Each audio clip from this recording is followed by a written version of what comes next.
마태복음 1장에 보면 예수님의 족보를 소개하는 과정 속에 두 사람의 인물이 등장하고 있는데, 한 분은 아브라함이시고 한 분은 다윗입니다. 다윗과 아브라함의 자손으로 예수님이 소개되고 있죠. 믿음의 조상인 아브라함, 그리고 왕 중의 왕인 다윗, 그 후손으로 예수님께서 오셨다, 이렇게 설명이 되어 있습니다. 그 훌륭한 다윗에게도 흠이 여러 가지 있었는데, 그 중에서 결정적으로 두 가지 그의 잘못이 성경에 언급되어 있습니다. 하나는 사무엘 하에 나와 있는 밧세바와의 간음한 사건이고, 또 한 가지 사건은 오늘 본문에 나와 있는 인구 조사를 했던 사건이라고 얘기할 수 있습니다. 사실 우리는 그 다윗이 저질렀던 실수 가운데서 밧세바와 간음했던 사건에 대해서는 굉장히 심각하게 받아들이고 충격적인 사건으로 여기는 반면에, 다윗이 인구 조사했던 것에 대해서는 조금 그 심각성에 대해서 잘 깨닫지 못하는 부분이 있습니다. 인구 조사한 게 뭐 그렇게 큰 잘못인가, 이렇게 생각하시는 분들이 많다는 것입니다. 그런데 여러분, 이 역대 상하에는 다윗이 저지른 이 큰 두 가지 잘못 가운데서 밧세바와 간음했던 사건은 기록되어 있지를 않습니다. 그것은 사무엘 하에만 기록되어 있고, 여기 역대기서에는 기록되어 있지 않습니다. 이 두 가지 중에 한 가지, 인구 조사를 하는 실수를 저질렀다, 그 하나만 역대기서에 등장하는 것을 볼 수 있습니다. 그러면 사무엘 하에는 어떻습니까? 사무엘 하에는 이 두 가지가 다 나옵니다. 그래서 간음했던 사건과 인구 조사를 했던 사건이 두 가지가 다 다뤄지는 데 반해서 여기 역대기서에는 인구 조사했던 사건 하나만 기록되어 있다 하는 겁니다. 여러분, 그 이유가 무엇일까요?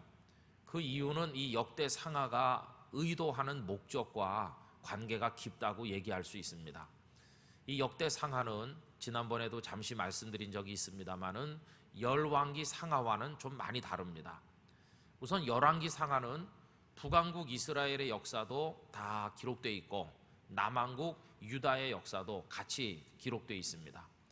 그러다가 열왕기하 17장에 가보면 북왕국 이스라엘이 아수르에 의해서 멸망당했다 하는 내용과, 그리고 그 이후에 남왕국은 한 140년 가까이 더 명맥을 유지하다가 바벨론에 의해서 멸망했다는 것이 모두 다 기록되어 있습니다.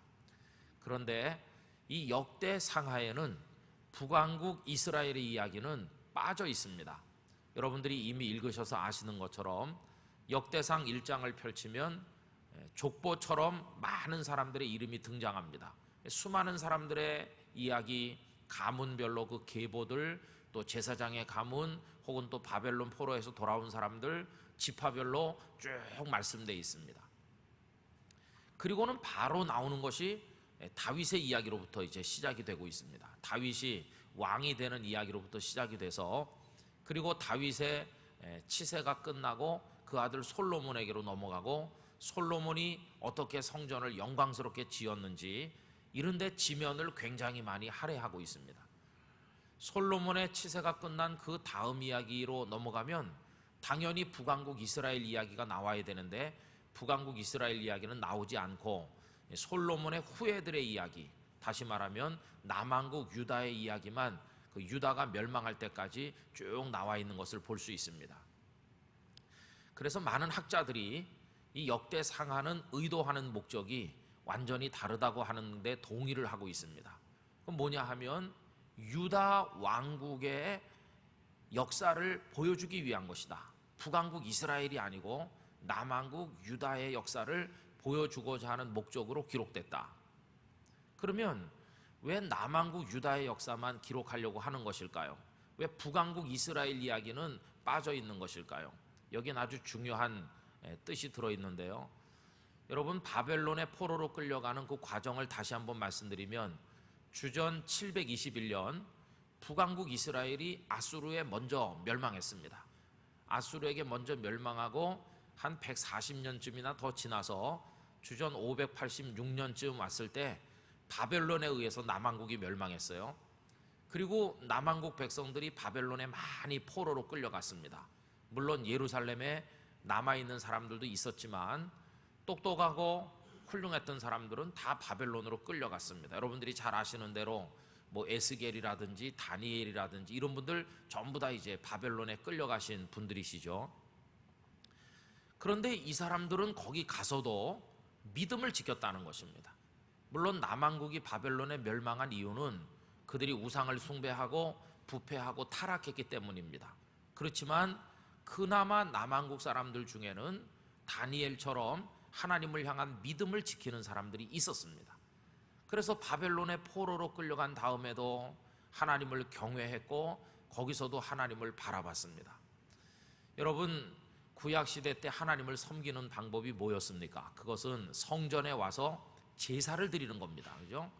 소나 양을 잡아서 제사를 드리는 건데 이 성전이 다 무너졌고 바벨론의 포로로 끌려가고 보니까 바벨론 땅에는 성전도 없고 제사를 드려줄 제사장도 없고 이 바벨론 땅에서는 전에 하던 방법으로 하나님을 섬길 수 있는 방법이 전혀 없었습니다.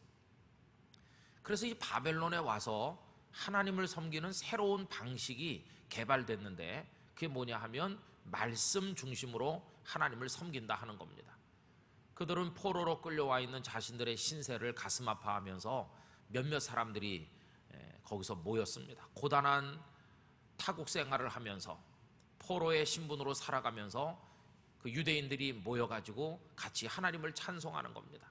비록 성전은 없지만 제사도 드릴 수 없지만 제사를 드려줄 제사장도 없지만 그러나 여호와 하나님께서는 예루살렘에만 계신 것이 아니라 여기 바벨론 땅에도 우리와 함께 하심을 믿습니다.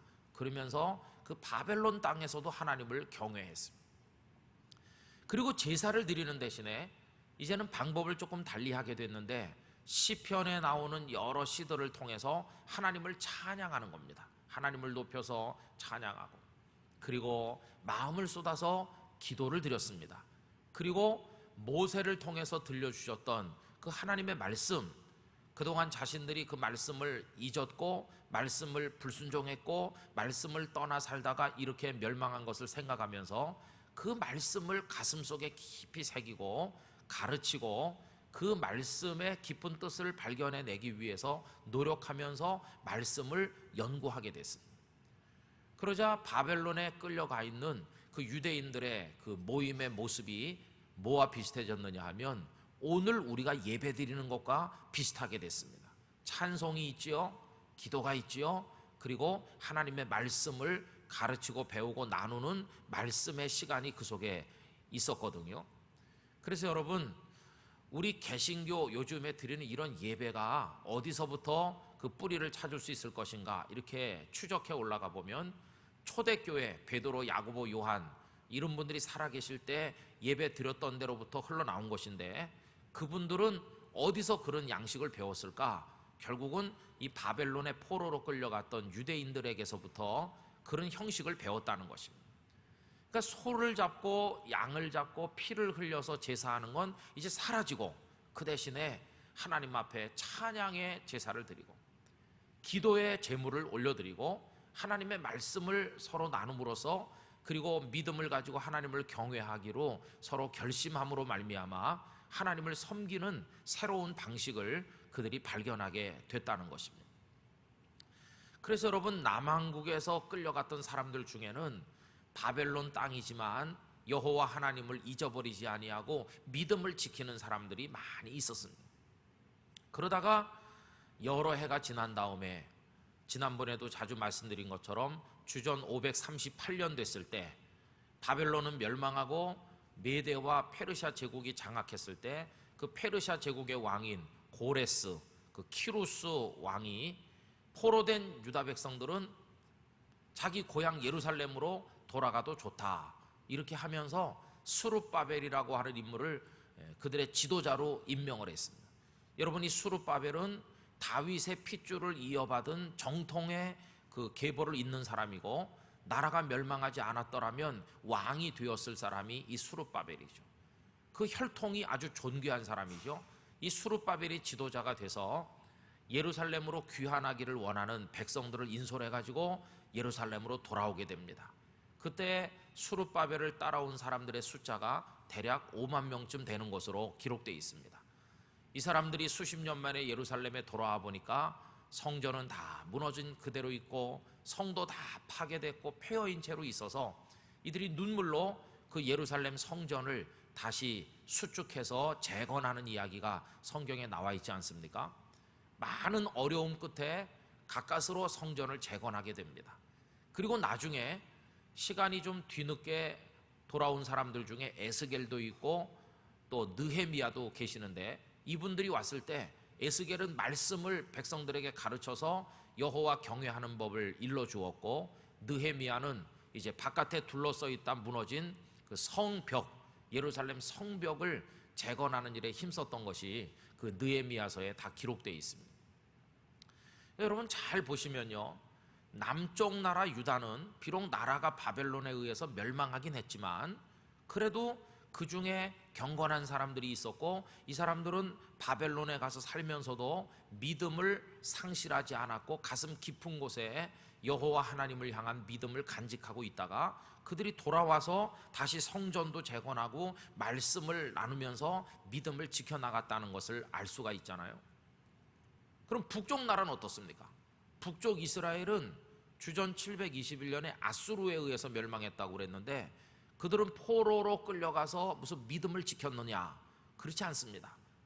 그럼 그들은 거기 있다가 나중에 다시 예루살렘으로 돌아오는 남쪽 백성들처럼 자신들의 땅으로 귀환해서 돌아왔느냐? 그런 일도 없었습니다. 이 사람들은 다 곳곳에 흩어져 살면서 자신들을 정복한 사람들과 어울려 살았습니다. 믿음의 정절도 다 저버렸습니다. 그러면서 그들과 피가 섞이고 신앙적으로도 다 뒤섞여 가지고 잡탕처럼 됐습니다. 여러분, 북왕국 이스라엘의 핏줄이었었는데 나중에 여러 이방 민족들과 혼혈돼서 태어나서 후손을 이룬 사람들을 신약 성경에 오면 뭐라고 부릅니까? 그 사람들이 바로 사마리아 사람들인 것입니다. 이 유대인들이 왜 사마리아 사람들을 짐승처럼 경멸했느냐 하면, 과거에는 같은 아브라함의 핏줄이었었는데 그 어려운 역사적인 고난의 시간을 통과하는 과정 속에 그 핏줄이 다 더럽혀지고 이방 민족들과 섞여서 혼혈된 이상한 민족이 됐다고 해서 경멸한 겁니다. 뿐만 아니라 북왕국 사람들은 신앙을 지키는 것도 없었습니다. 원래 북왕국 이스라엘이 있을 때도 북왕국의 왕들 중에는 단 한 명도 의로운 왕이 없었습니다. 남쪽 나라 유다에는 여호사밧이라든지 아사라든지 히스기야라든지 요아스라든지 요시야 같은 의로운 왕들이 나타났었지만 북쪽에는 그런 왕이 단 한 명도 없습니다. 생각나는 사람 아합 같은 사람입니다. 얼마나 포악하기 이를 데 없는지. 이세벨 같은 여자. 북쪽은 원래 그랬습니다. 그러다가 아수르에 끌려간 다음에 믿음을 지키는 사람도 없고 여호와 하나님을 다 망각해서 우상 숭배자가 됐고, 그러면서 하나님 섬기는 데다가 우상 섬기는 걸 다 버무려 가지고 잡탕 종교를 만들더니 뿐만 아니라 피도 다 섞여 가지고, 그래서 예수님께서 사시던 때 그 사마리아 사람들은 하나도 순수한 것이 남아있지 않는, 그러니까 유대인들이 짐승만도 못한 존재들로 그들을 경멸하게 됐던 것입니다. 그러니까 이 남쪽 나라 사람들은요, 북왕국 사람들을 아주 더럽게 생각했습니다. 그들은 다 망가졌다. 그들은 다 부패되고 다 타락했다. 그나마 이스라엘의 피를 지키고 신앙의 순수성을 유지하는 건 우리 유다뿐이다. 그럼 여러분, 이 역대 상하의 말씀이 기록된 시기가 언제냐? 많은 학자들은 포로에서 돌아와 가지고 역대 상하를 기록했다고 얘기하고 있어요.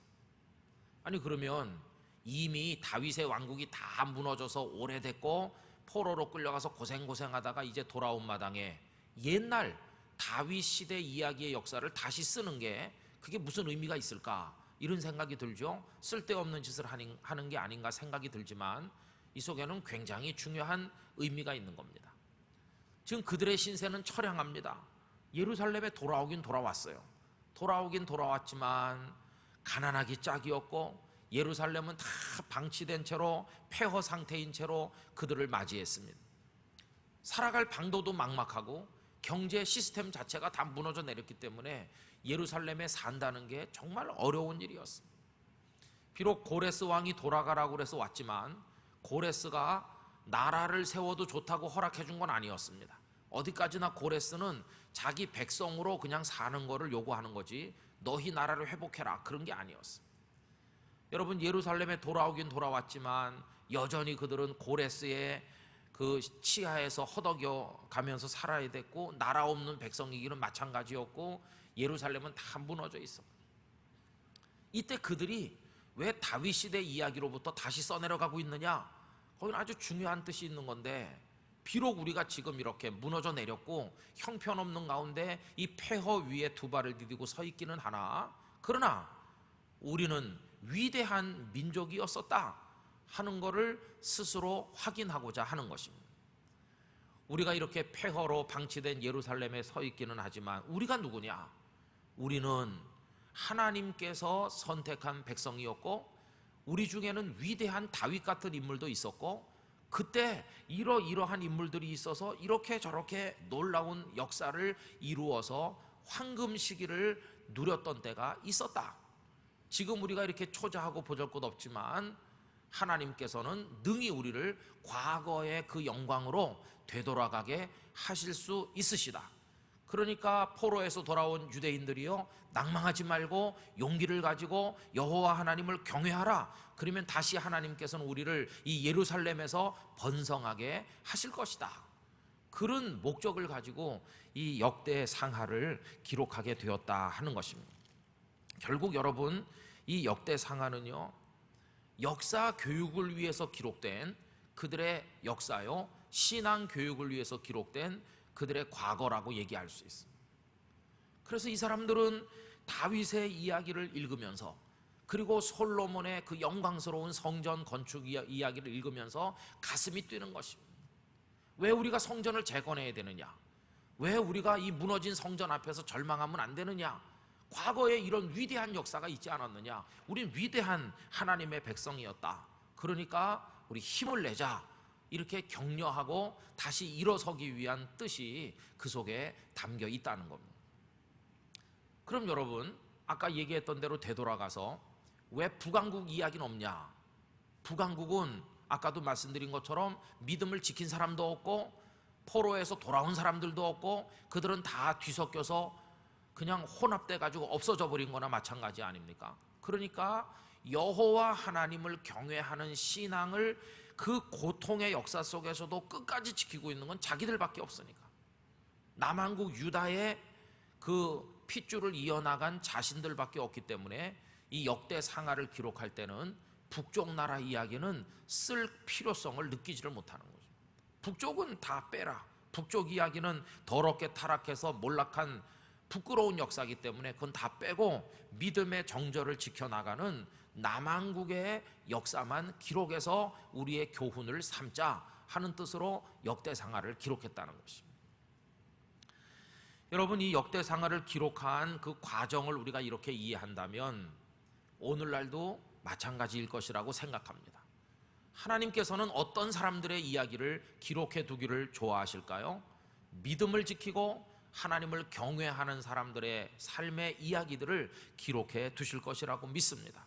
하늘나라 생명책 위에 우리의 삶을 기록한 책이 또 하나 있다고 할 때 거기 어떤 사람들의 이야기가 기록될 것인가? 하나님을 배신하고 믿음을 다 저버리고 세상의 더러운 사탄의 문화 속에 동화돼서 타락해버린 사람들의 이야기가 아니라 환난과 시련을 통과하면서도 믿음을 지킨 사람, 그 속에서 여호와 하나님을 경외하는 것을 포기하지 않은 사람.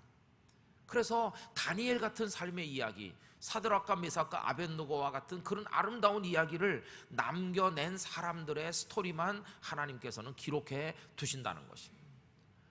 저는 우리 땅끝 교회 성도들의 이야기가 바로 그런 거룩한 이야기들의 다음 페이지를 장식하게 되기를 기원합니다. 우리가 그런 믿음의 정절을 이어내려가는 이 시대에 거룩한 계보에 속한 사람들이 돼야 될 줄로 믿는 것입니다. 북왕국의 이야기는 없어요. 남쪽 사람들의 이야기만 이제 계속돼서 내려가는 거예요. 그러면서 여러분, 그 지면을 할애하는 걸 보면요, 다윗에게, 솔로몬에게 그 그 지면의 대부분을 할애하고 있어요. 그 뒤에 솔로몬 이후의 왕들에 대해서는 짤막하게 나오는데 다윗과 솔로몬에 대해서는 길게 지면을 할애했어요. 왜 그렇습니까? 그때 그 영광, 다윗과 솔로몬 시대의 영광을 하나님께서 우리에게 다시 주실 줄로 믿습니다. 그런 간절한 염원이 그들 속에 담겨 있기 때문이라는 것입니다. 자, 그러면 맨 처음 얘기로 이제 돌아가 보겠습니다. 다윗이 그렇게 훌륭한 인물인데 그가 두 가지 잘못을 저지른 게 성경에 드러난다고 그러죠. 근데 왜 이 역대기에서는 밧세바와 간음한 얘기는 기록하지 않은 반면 인구 조사했던 이야기는 기록했을까? 이렇게 생각할 때 여러 가지 설명이 가능한데요. 그 이유는 이 인구 조사했던 이 사건이야말로 그들이 처한 상황하고 잘 맞아떨어진다는 것입니다. 포로에서 돌아와서 폐허가 되어 있는 예루살렘에 서 있는 그들의 참담한 모습과 잘 연결되기 때문에 그것만 기록이 되었을 거라는 것입니다. 다윗이 밧세바와 간음한 사건은요, 다분히 다윗 개인적인 차원의 일이었다고 할 수 있어요. 다윗이 한 남자로서 아름다운 한 여인을 보고 마음이 움직여서 저질러진 지극히 개인적이고 그 가정 안의 일이었다고 할 수 있다 그 말입니다. 그러나 인구를 조사한 일은 개인적인 일이 아니었어요. 그건 다윗이라는 한 남자의 입장에서 한 일이 아니고 인구 조사를 명한 것은 한 나라의 왕의 입장에서 한 것이었어요. 이 왕의 입장에서 한 일은 한 나라의 운명을 결정하고 미래를 결정짓는 아주 중차대한 일이었어요. 그래서 그 사건이 이 속에 포함된 것입니다. 그럼 왜 다윗이 그렇게 훌륭한 인물이라고 추켜 세우면서 갑자기 다윗이 인구 조사를 하는 어리석은 잘못을 저질렀다는 얘기를 그 속에 하나 포함시키고 있는 것일까요? 기왕에 다윗을 추켜 올릴 바에야 그 이야기까지도 쏙 빼놔야 다윗이 정말 흠없는 훌륭한 사람처럼 보일 텐데 왜 그 이야기를 하나님께서는 그 속에 포함시키신 것일까? 그래서 그 말씀을 읽는 당시 유다 백성들로 하여금 뭘 얻도록 하시려는 것일까? 그런 생각을 하게 되죠. 여러분, 여긴 여러 가지 생각이 가능합니다. 우선 오늘 본문에 보면 다윗이 요압에게 인구 조사를 명하는데 사실은 인구 조사라기보다는 칼을 빼들고 나가서 싸울 수 있을 만한 군인의 숫자를 계산한 거다, 그렇게 말할 수 있습니다. 그럼 오늘 본문 말씀에 보면 그들이 조사를 한 결과 전부 몇 명이나 계수가 됐습니까? 5절 말씀에 보면 이스라엘 중에 칼을 뺄 만한 자가 110만 명이고 유다 중에 칼을 뺄 만한 자가 47만 명이다, 이렇게 되어 있죠. 여기 이스라엘은 뭐고 유다는 뭐냐? 이스라엘이라는 것은요, 사울의 아들 이스보셋을 따르던 7년 6개월 동안 이스보셋을 따르던 11지파 사람들이 있죠. 그들을 말하는 것이고 유다는 다윗을 애초부터 왕으로 추대했었던 그들을 말하는 것이죠. 근데 그 유다 속에서는 47만 명, 또 그 이스라엘 나머지 지파 중에서는 110만 명, 모두 합치면 157만 명이 왕의 명령 한마디에 칼을 빼들고 전쟁터로 뛰어나갈 수 있다, 지금 그런 얘기거든요. 그런데 여러분, 이 숫자가 좀 일치하지 않고 있는 걸 볼 수 있어요. 여러분, 어디와 일치하지 않느냐 하면 사무엘하 24장 말씀을 한번 펴보십시오. 사무엘하 24장에도 인구 조사한 얘기가 나와 있다고 그랬잖아요. 사무엘하 24장에 보시면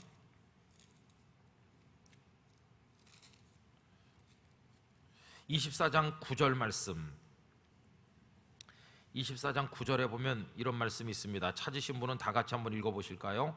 요압이 백성의 수를 왕께 보고하니 곧 이스라엘에서 칼을 빼는 담대한 자가 80만 명이요 유다 사람이 50만 명이었더라.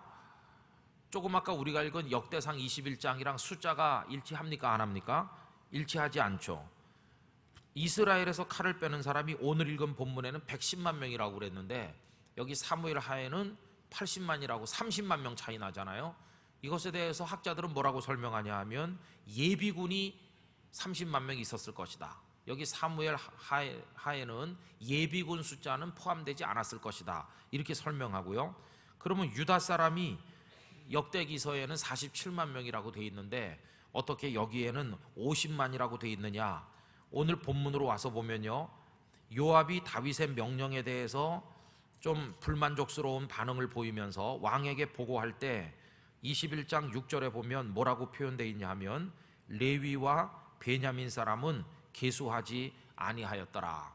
왕에게 보고할 때 그 레위와 베냐민 사람의 숫자는 집어넣질 않은 거죠. 그 숫자가 몇 명일까요? 3만 명이라는 것을 알 수 있어요. 어쨌든 숫자가 차이가 나지만 이건 동일한 사건이라는 것을 우리가 알 수 있잖아요. 자, 그럼 한번 생각해 봅시다.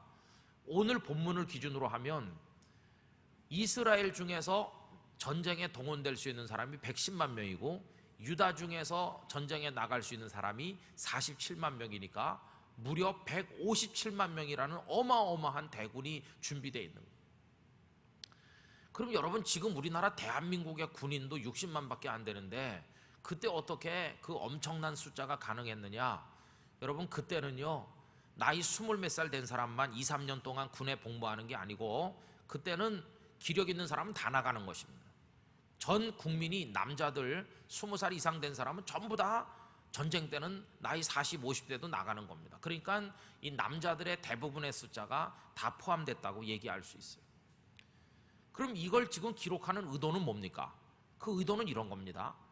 지금 스룹바벨을 앞세워가지고 포로에서 예루살렘으로 돌아온 사람들이 자신들의 입장을 보면 숫자가 몇 명이라고 했습니까? 아까 그 스룹바벨을 중심으로 돌아온 사람들의 숫자가 5만 명이라고 했습니다. 근데 그 5만 명이 전부 칼을 빼들고 나갈 수 있는 장정들만 있는 건 아니거든요. 그 5만 명 중에는 부녀자들도 많고 노인들도 있고 그런 거 아닙니까? 그러니까 5만 명 중에 칼을 빼들고 나갈 수 있는 사람은 한 10,000명, 2만 명밖에 안 됐을 거예요. 자신들은 너무나도 연약해요. 그죠? 거기 비하면 예전에 다윗이 통치했을 때 그때 칼을 빼들고 나갈 수 있는 사람은 157만 명이나 됐었다. 지금 우린 1, 2만 명밖에 안 되는데 그때는 지금보다 여러 수십 배, 30배 강건했다는 것입니다. 여러분, 어찌 보면 100배 이상 강했을지도 몰라요. 다윗 시대는. 그때는 그렇게 강했다. 근데 100배 이상 강했던 그 다윗의 나라였었는데 그 다윗의 나라가 결국 어떻게 된 겁니까? 시간이 많이 흐른 다음에 결국은 나라를 보존하지 못하고 결국은 바벨론에 의해서 멸망한 거 아닙니까? 여러분, 이건 아주 극적인 메시지라고 말할 수 있습니다. 풀어서 얘기하면 이런 얘기입니다. 여러분, 우리는 기껏해야 전부 다 어린아이까지 해도 5만 명밖에 안 됩니다. 그리고 여기서 칼을 들고 나갈 수 있는 사람은 1, 2만 밖에 없습니다. 예전에 우리 조상 다윗이 살던 시대는 157만 명이나 동원될 수 있었는데 그에 비하면 우리는 아무것도 아닙니다. 여러분, 여기까지 말하면 백성들의 반응이 어떨까요? 얼굴이 컴컴해지면서 한숨밖에 나오는 게 없어요. 왜 이렇게 우리가 몰락했나? 인구가 더 많이 늘었으면은 군인의 숫자도 더 많아졌어야 되는데 다 죽고 포로돼서 끌려가고 어찌 이 모양 요 꼴로 우리가 전락했는가? 이런 낙심이 그들을 찾아올 거 아니겠어요? 그런데 그 다음 메시지가 중요하다는 것이. 그러면 157만 명이나 되는 엄청난 숫자를 동원할 수 있는 힘을 다윗이 가졌는데 그때 하나님께서 그 다윗을 기뻐하셨느냐? 이렇게 그 다음 질문을 제기한다는 것입니다. 여러분, 오늘 읽은 본문으로 와서 보면요, 다윗이 157만 명이나 되는 인구를 조사하고 마음으로 흐뭇하게 생각할 때 하나님의 반응이 어떻습니까? 오늘 21장 7절 말씀을 보면 뭐라고 되어 있나요? 하나님이 이 일을 악하게 여기셔서 이스라엘을 치셨다. 여러분, 이게 이제 키포인트인 것입니다. 이게 핵심인 것이죠. 여러분, 다윗 시대는 우리보다 30배, 50배, 100배 이상 강했습니다. 그러나 그때 하나님은 그 다윗, 엄청난 힘을 가졌던 다윗에 대해서 화가 많이 나셨습니다. 그럼 백성들이 조금 얼굴이 의아해질 거죠. 아니, 우린 지금 이렇게 연약하고 다윗은 그렇게 강했는데 우리가 그때로 되돌아가는 게 소원인데 왜 그때 하나님은 다윗에게 화를 내셨는가? 백성들의 얼굴이 좀 의아한 표정이 될 거 아니겠어요? 그때 그 다음에 나오는 설명이 그게 이제 결정적인 것입니다. 자, 그러니 여러분, 다윗 시대가 우리 때보다 50배, 100배 더 강했다고 해서 낙심할 필요 하나도 없습니다. 하나님께서 강한 그들에게 화를 내신 것이라면 연약한 우리에게 화를 내시겠습니까? 하나님이 화를 내시고 사랑하시고 하는 것은 강함과 약함과는 무관한 것입니다. 오늘 우리가 연약하다고 해서 낙심할 필요가 없습니다. 우리가 비록 숫자가 얼마 안 되지만 하나님께서 우리를 기뻐하실 수만 있다면 우리가 다윗보다도 더 행복한 겁니다. 그 이야기를 그 다음에 전개할 수 있게 된다는 것이. 여러분, 그러면서 그들은 위로를 받는 것입니다. 다윗 시대 때 157만 명이나 동원할 수 있었지만 결국 다윗의 나라는 나중에 갈라졌고 그러다가 남한국은 바벨론에 완전히 망하지 않았느냐. 그 역사가 말해주는 메시지가 뭐냐? 강한 군대가 나라를 지키는 게 아니라는 것을 우리에게 보여주지 않느냐. 결국 그들은 군대가 많았지만 하나님을 경외하는 걸 포기했을 때 그 군대가 나라를 지켜주지 못하고 하나님이 손을 떼시자 그 나라가 바벨론에 망한 거 아니냐. 자, 그러니 여러분, 우리가 지금 포로에서 돌아왔고 숫자가 얼마 안 되지만 힘을 내야 됩니다. 왜? 우리가 군대가 없지만 우리가 하나님을 철저하게 경외하기만 한다면, 그 하나님의 손이 우리와 같이 하기만 한다면 우리는 다시 일어설 수 있습니다. 이렇게 그 다음 얘기를 전개한다는 것입니다. 그래서 여러분, 많은 신학자들이 이 본문을 분석하면서 대단히 고도로 의도된 본문이다, 그렇게 얘기하고 있습니다. 다윗의 한 가지 실수를 나열함으로써 그렇게 위대한 다윗도 치명적인 잘못을 했다고 하는 그의 치부를 드러내 보임으로써 지금 눈앞에 폐허를 바라보며 서 있는 얼마 안 되는 유다 백성들을 격려한다는 것입니다. 비록 우리가 다윗이 아니지만, 다윗 시대처럼 군대를 많이 동원할 수 없지만, 다윗 시대처럼 강하지 못하지만 낙심할 필요 없다는 것을 강조하기 위해서 이 본문이 그 속에 삽입되어 있다는 것입니다. 여러분, 그렇다고 한다면 오늘 이 말씀을 읽는 우리들은 어떤 말씀으로 이 말씀을 받아들여야 될까요? 인생의 성패라고 하는 거, 어떤 나라의 강함과 연약함과 번영과 쇠퇴와 멸망이라고 하는 것이 군대의 숫자에 달려있는 것인가? 그게 아니라는 것을 보여주는 것이. 157만 명을 동원할 수 있어도 하나님이 화를 내시면 그건 축복이 안 되고 157만 명이 오히려 저주가 될 수도 있다는 것을 보여주는 것이. 여러분, 하나님을 경넉히 하는 것이라면 우리가 가진 재산과 우리가 가진 지식과 우리가 가진 능력이 오히려 우리에게 화를 자초하는 것이 될 수 있다는 것을 가르쳐주고 있습니다. 그러나 거꾸로 뒤집어서 내가 가진 것도 없고 배운 것도 없고 능력도 없고 보잘것없다고 할지라도 하나님의 손길만 같이 한다면 얼마든지 나는 승리할 수 있다 하는 것을 우리에게 보여주는 것이. 여러분, 저는 우리가 이 말씀을 통해서 용기를 얻기도 하고 경고를 받게 되기를 간절히 원하는 것입니다. 우리의 소원이 무엇인가? 우리의 소원은요, 군대를 많이 끌어모으는 왕이 되는 게 우리의 소원입니다. 능력 있는 왕이 되면 군대를 많이 동원할 수 있어요. 그게 성공을 지향하는 사람들의 욕심이죠. 나는 반드시 성공해야 된다. 성공해서 돈도 많이 모으고 지식도 많이 모으고 여러 가지 많이 모아야 되겠어. 그래가지고 자주 확인해보죠. 통장을 열어보고 빙글에 미소 짓는 사람처럼 잔고가 몇 억 정도 있고, 내가 당장이라도 가서 몇십억이라도 내가 돈을 찾아올 수 있어. 나 돈 많아. 그러면서 남몰래 통장을 들춰보면서 얼굴에 미소가 번지는 사람이나, 군대가 157만 명이 준비되어 있습니다라는 보고를 들으면서 미소 짓는 다윗이나 똑같은 것이라는 것이. 그런데 그게 그에게 축복이 될 수 없다는 것을 말해주고 있다는 것이. 오히려 반대로 내 통장에 잔고가 별로 없고, 그리고 내 몸도 연약하고 내가 여러 가지 악조건 속에 있어서 마치 스룹바벨과 포로에서 돌아온 사람들이 무너진 예루살렘 위에서 탄식하면서 그 연약함을 한탄하는 것처럼 통장 잔고도 없고 이런 걸 보면서 한탄한다 할지라도 하나님의 손길이 함께 하시면 여기 성전을 다시 지을 수도 있고 우리 일어설 수 있을 줄로 믿습니다 하는 그 소망을 우리에게 준다는 것이. 결국 이 역대기 상하는요, 뭘 보여주는 거냐? 위대한 왕들이란 어떤 사람들인가? 그리고 정말로 하나님을 기뻐했었던 사람들은 어떤 사람들인가? 군사를 많이 동원할 수 있는 사람인가? 그게 아니라는 것이. 역대상하의 메시지는 하나인데, 어떤 나라가 영광스러운 나라냐? 부강한 나라냐? 아니다. 하나님을 철저히 경외하는 나라만이 진정으로 하나님이 기뻐하시는 나라고, 그런 나라에다가 하나님의 영광의 면류관을 씌워주신다. 그걸 보여주는 것이 이 역대기의 주제라고 하는 것입니다.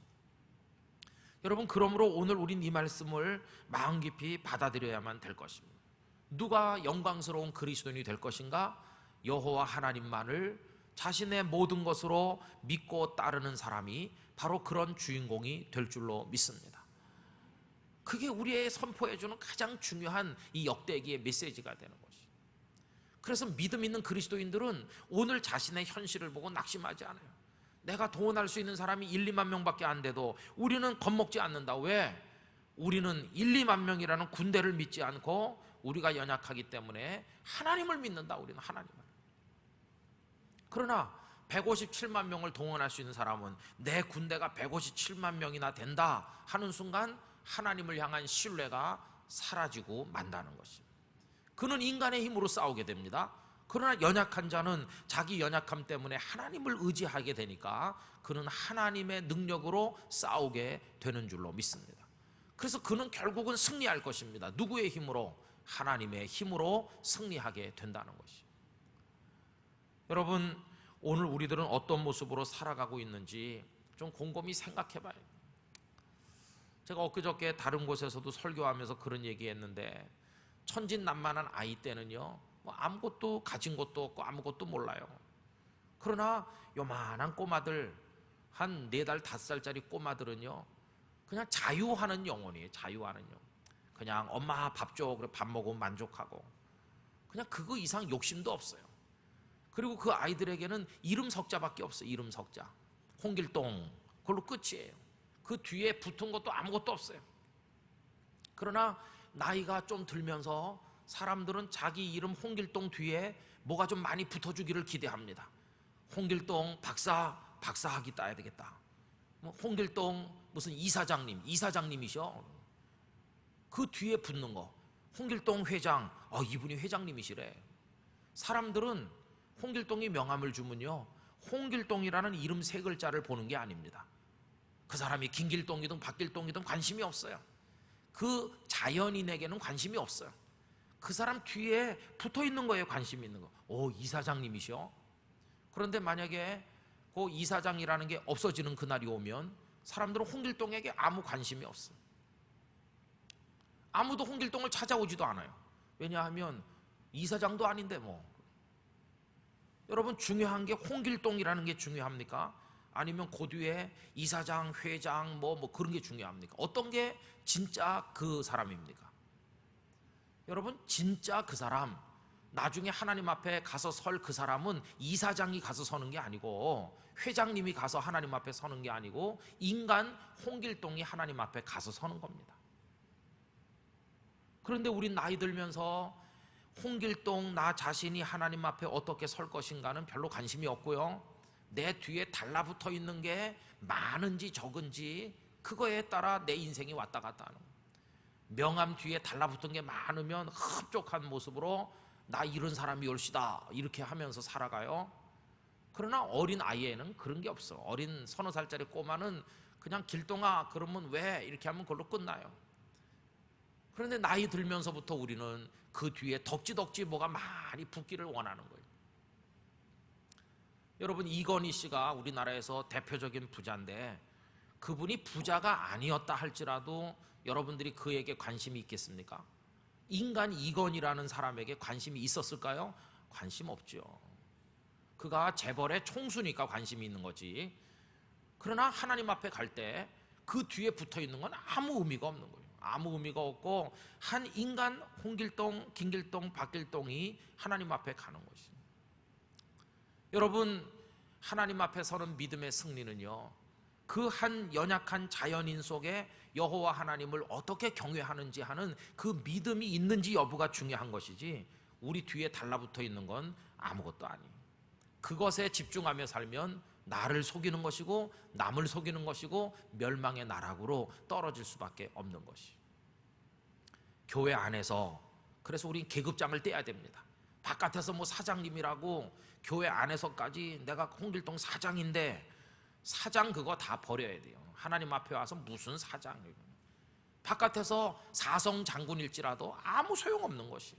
하나님 앞에 오는데 무슨 사성 장군, 한 연약한 인간이 있을 뿐이죠. 교회 안에서 목사, 장로, 권사, 집사 이런 것도 다 필요 없는 것입니다. 그냥 주님을 섬기는 하나의 역할일 뿐이지. 내가 그래도 목사인데 말이지. 천국 가는데 목사가 무슨 고려사항이 됩니까? 아무것도 아닙니다. 목사이기 때문에 구원받는 것 절대로 아닙니다. 그 한 사람 속에 얼마나 하나님을 경외하는 믿음이 있었는지 그것만이 중요한 것이. 하나님의 영광은 그런 사람에게 임하는 것이지 그 뒤에 있는 것 때문에 하나님이 구원하시거나 영광을 주시는 게 아니라는 것이. 그래서 역대기 상하는요, 정말로 영광스러운 하나님의 사람은 누구냐? 하나님만 경외하고 의지하는 사람. 정말로 하나님이 축복하시는 나라는 어떤 나라냐? 여호와 하나님을 의지하고 신뢰하는 나라. 정말 복된 백성들은 누구냐? 하나님으로 자기 하나님을 삼은 그런 백성. 이 주제를 우리에게 보여주고 있어요. 여러분, 오늘은 광복절이죠. 우리 대한민국이 영광스러운 나라가 되기 위해서 우리 백성들이 여호와 하나님을 의지해야 될 줄로 믿습니다. 이 땅끝 교회가 영광스러운 교회가 되는 비결은요, 교인을 많이 모으고 뭐 재정이 넉넉하고 그런 건 나중에 부차적인 문제고, 모든 교우들의 가슴 속에 오직 전능하신 여호와 하나님을 향한 뜨거운 믿음이 있는지, 그게 문제예요. 그게 관건인 줄로 생각합니다. 우리 개인도 다 마찬가지. 여러분, 이름 뒤에 붙어있는 것으로, 여러분이 동원할 수 있는 물질의 양으로, 내가 알고 있는 지식의 그 많고 적음에 따라서 세상을 판단해서는 안 될 것입니다. 오늘 이름 석자로 표현되는 나, 연약한 내 속에 어떻게 전능하신 하나님을 향한 믿음이 있는지, 그거 하나만이 중요한 것입니다. 그 하나님이 나를 인도하시고, 나를 어떤 때 채찍질하시고, 나를 도와주시고, 나를 이끌어 가시고, 나를 어떤 때는 가라 하시고 어떤 때 멈추라 하시고, 그 하나님이 나를 어떻게 이끌어 사용하시는지 그 하나님께 나의 모든 걸 맡기고, 그렇게 살아갈 때 그 사람이 비로소 아름다운 믿음의 삶을 사는 것이라고 이야기할 수 있다는 것이.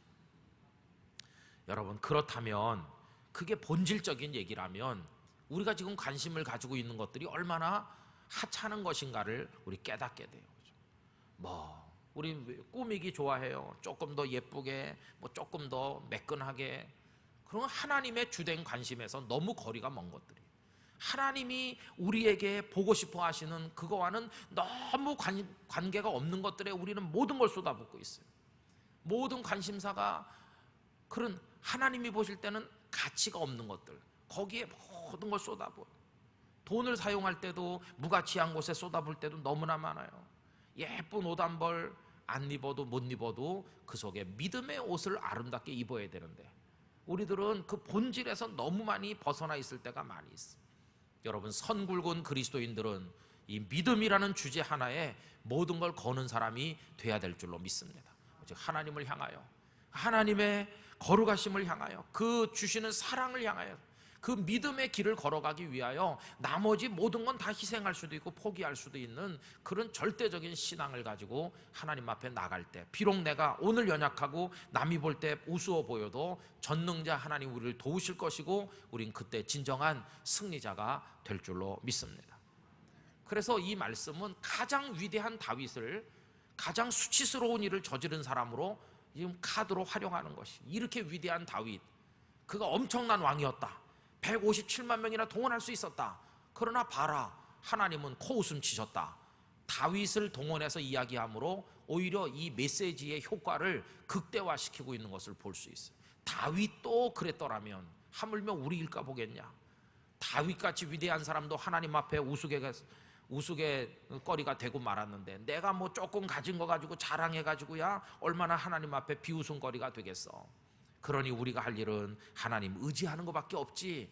이제 우리가 포로에서 돌아왔지만 하나님만 믿자, 하나님만 의지하자. 그러면 성전도 재건되고 다시 예루살렘이 영광을 보게 될 줄로 믿습니다. 이 그들이 나누는 메시지였던 것입니다. 여러분, 오늘 우리의 형편이 어떠하든지 하나님만 의지하시게 되기를 부탁드립니다. 하나님만 철저히 믿고 나가게 되기를 원하는 것입니다. 우리가 가진 것들 때문에 속지도 말고 자랑하지도 말고 오직 전능하신 여호와 하나님, 이 한 분이 여러분들의 모든 것이 되시기를 주님의 이름으로 축원합니다.